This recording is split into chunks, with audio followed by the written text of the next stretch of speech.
Hello सबैलाई नमस्कार छ।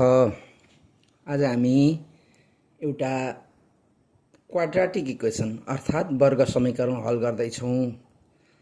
हामीले योभन्दा अर्को भिडियोमा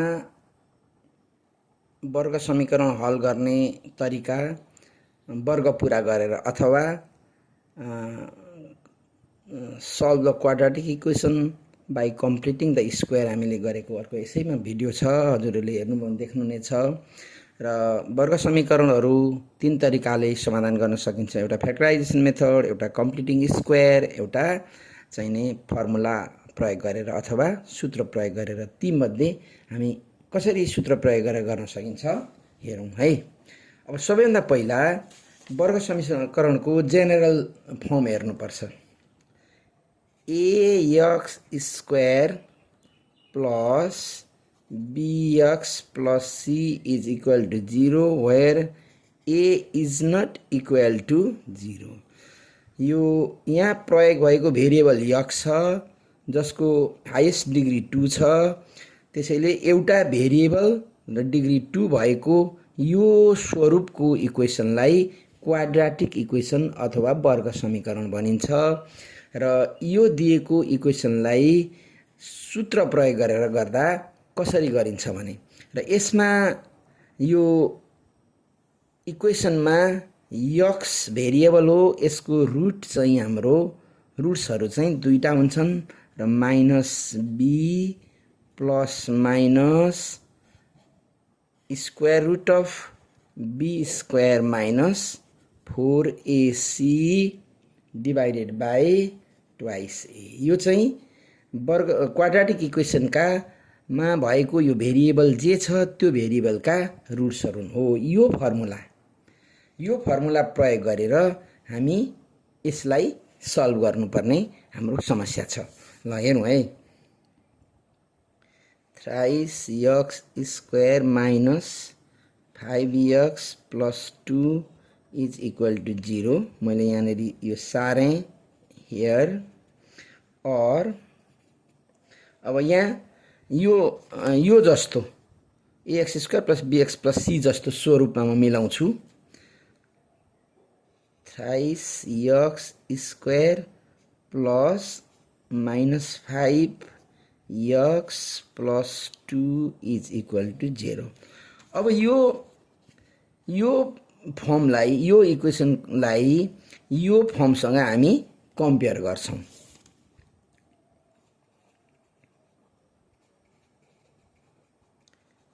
comparing with ax square plus bx plus c is equal to 0। therefore a बसेको ठाउँमा 3 छ। यो जेनरल फर्मको b बसेको ठाउँमा bx भनेपछि b is equal to minus 5 छ। c को ठाउँमा प्लस 2 छ। अब x इक्वल्स वाट? हाम्रा यी ABC का मान लेखेपछि अब हामीलाई we know that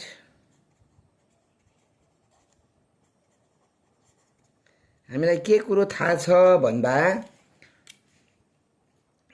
x is equal to पहिला यो धरको तान्नु अनि minus b plus minus root under b square minus 4ac लेख्ने अनि ट्वाइस ए। यो चाहिँ फर्मुला भयो। अब म यहाँ यो फर्मुला अनुसार चाहिँ यहाँनिर म भ्यालुहरू राख्छु है। भ्यालुहरू राख्छु इज इक्वल टु माइनस यो फर्मुलाको माइनस बी कोमा माइनस 5 छ, माइनस बी भनेको यहाँ छ, plus minus square root b square भनेको माइनस 5 को whole square minus 4 times a भनेको 3 अनि सी भने 2 डिभाइडेड बाई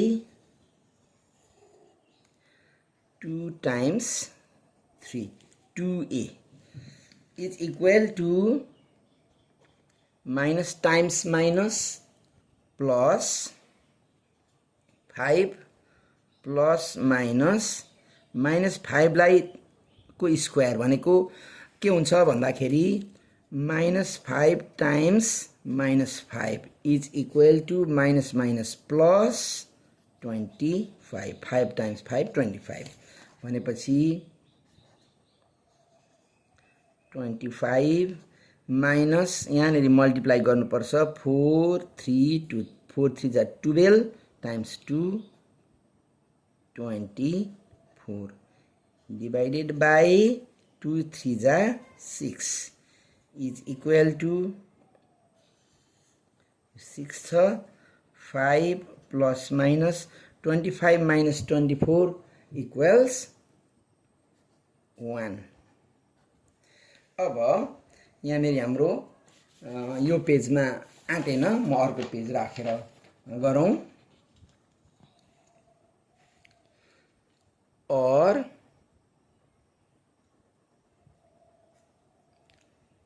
और हाम्रो कति छ त भन्दा is equal to 5 plus minus x is equal to मैले माथि यक्स छोडेको हुनाले इज इक्वल टु लेखेँ अब यक्स लेख्दा अगाडि अर लेख्नुपर्छ x is equal to 5 plus minus 5 plus minus 1 को स्क्वायर रुट हटाउँदा 1 अर्थात् यहाँनिर 1 को रुट हटाउँदा 1 डिवाइडेड बाई 6 और यक्स इज इक्वल टु यहाँनिर हामी यसलाई दुईटा साइन छन् यहाँ पोजिटिभ र नेगेटिभ दुईटा साइन लिएर हामी गरौँ त्यसैले यहाँनिर म लेख्छु taking positive sign x is equal to 5 plus 1 divided by 6 और x is equal to 5 plus 1 ले 6 भयो divided by 6 therefore x is equal to 6 लाई 6 ले डिवाइड गर्दा 1 भयो यो चाहिँ हाम्रो टेकिङ पोजिटिभ साइन अब हामी अर्को टेकिङ नेगेटिभ साइन गरौँ हामी अर्को लेखौँ टेकिङ नेगेटिभ साइन यहाँबाट नेगेटिभ साइन लियौँ x is equal to 5 minus negative साइनमा चाहिँ -1 डिवाइडेड बाई 6 और x is equal to 5 minus 1 4 divided by 6 अब हामीले यसलाई लोएस्ट टर्ममा लाँदा मनमा एउटा यस्तो फ्याक्टर सोचौँ जसले दुईटैलाई डिवाइड लागोस् भनेपछि 2 2 जा 4 2 3 जा 6 therefore x is equal to 2 divided by 3 अब हाम्रा क्वाड्रेटिक इक्वेसनका दुईटा रुटहरू हुन्छन् के आए त भन्दा therefore x is equal to एउटा 1 अर्को 2 divided by 3 यो विधिद्वारा चाहिँ हामी क्वाड्रेटिक इक्वेसन गर्न सक्छौं र यो विधिलाई चाहिँ हामी के भन्छौं भन्दा solve the quadratic equation by using formula हवस् त thank you see you very soon